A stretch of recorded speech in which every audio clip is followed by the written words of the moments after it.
Wakil Asisten Operasi Panglima TNI Marsma TNI Jeri Espoloi SIP Mhan mengunjungi Batalion Infanteri Raider 700 Wirayuda Cakti di Jalan Perintis Kemerdekaan Makassar dalam rangka memeriksa kesiapan satuan sebelum melaksanakan tugas operasi pengamanan perbatasan di Papua.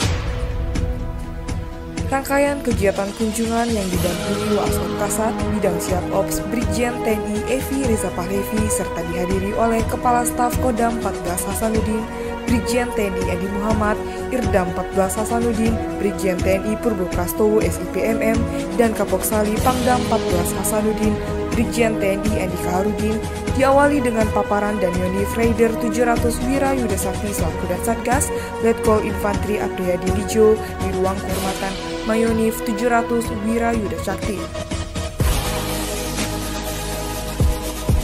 Usai menerima paparan dan Satgas, Waskop Panglima TNI selanjutnya memeriksa langsung kesiapan personel dan material dalam apel gelar pasukan yang bertempat di lapangan Wirayuda.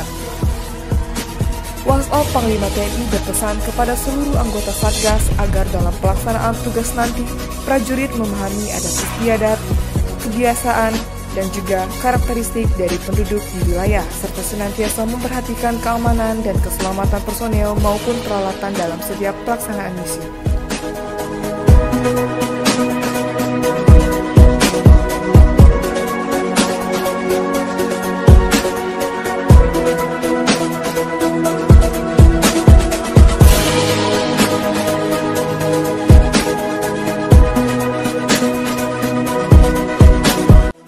Setiap personil seluruh satuan yang berangkat itu memiliki tekad, motivasi, dan tujuan yang harus dicapai, yang harus diraih oleh Satgas dari Batalion Raider 700 itu.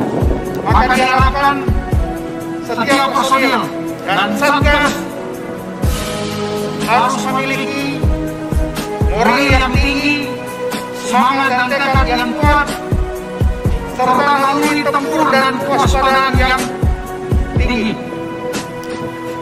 Dari awal pelaksanaan tugas sampai kembali di Mohamed 450 kembali 450 dalam keadaan aman, sehat, dan selamat.